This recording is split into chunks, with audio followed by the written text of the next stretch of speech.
उत्तर भारतामध्ये थंडीची जी तीव्रता आहे ती कायम आहे आणि आज महत्त्वाचं म्हणजे उत्तर प्रदेशमधल्या गाझियाबाद भागात त्याचबरोबर गुडगावमधल्या काही भागामध्ये हरियाणामध्ये शून्य दृश्यमानता पाहायला मिळाली आणि राजधानी दिल्लीत देखील या धुक्याचं साम्राज्य मोठ्या प्रमाणामध्ये पाहायला मिळतं आहे. आपण आहोत सध्या इंडिया गेट परिसरामध्ये आणि इथली दृश्यमानता जर पाहायला गेली तर 100 ते 150 मीटर अंतरावर आहे.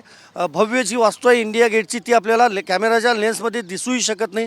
इतक्या मोठ्या प्रमाणामध्ये दाट धुकं जे आहे ते उत्तर भारतातल्या अनेक राज्यांमध्ये मग राजस्थान, पंजाब, उत्तर प्रदेश, हिमाचल प्रदेशपासून वरती जर विचार केला तर जम्मू काश्मीर असेल, उत्तराखंड असेल, या सगळ्याच राज्यांमध्ये दाट धुकं पाहायला मिळतं आहे. त्यामुळे वाहतुकीवर त्याचा मोठा परिणाम झालेला आहे. अजून रेल्वे किंवा विमान वाहतुकीवर मोठा काही परिणाम झाला नाही. मात्र राष्ट्रीय महामार्गावरची वाहतूक जी आहे ती मंदावलेली आहे. आपण समोर कर्तव्यपथावरून पाहिलं तर हा खरं तर समोर जाणारा रस्ता राष्ट्रपती भवनाकडे आहे. मात्र इथंही आपल्याला 100 ते 150 मीटर अंतराच्या पुढचं काहीच दिसत नाही.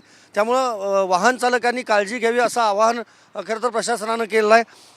नोएडातल्या किंवा उत्तर प्रदेशमधल्या अनेक शाळांना सुट्टी जाहीर करण्यात आली आहे. कारण मिनिमम जे कमीत कमी तापमान जे आहे ते 6वर येऊन पोचलेलं आहे दिल्लीमधलं आणि पुढचे 3 दिवस देखील असंच कमी तापमान राहील आणि जे पहाडी भाग आहे त्या भागामध्ये बर्फवृष्टी देखील कायम राहील पुढचे 3-4 दिवस असं देखील हवामान खात्यानं सांगितलं आहे. त्यामुळं उत्तर भारतीयांनी काळजी घेणंच आता महत्त्वाचं आहे.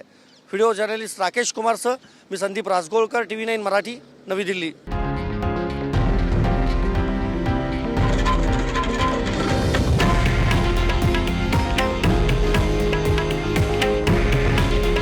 हे आहे देशातील नंबर 1 न्यूज नेटवर्क आणि आपण पाहत आहात TV9 मराठी.